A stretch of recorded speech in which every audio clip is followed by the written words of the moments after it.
In today's video, I'll walk you through how to create Roblox account and jump into your first game. Let's get started. To begin your Roblox journey, visit roblox.com. If you are a new user, you will need to create a Roblox account to start enjoying the experience. It's super simple. Enter your date of birth, choose a username. Make sure it doesn't include your real name or anything inappropriate.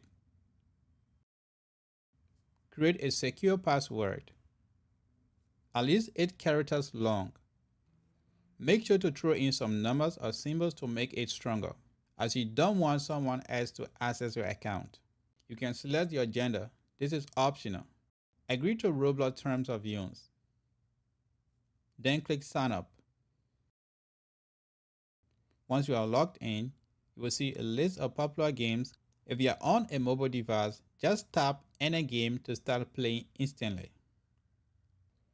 If you are on a PC and it's your first time, Roblox will prompt you to download the game client.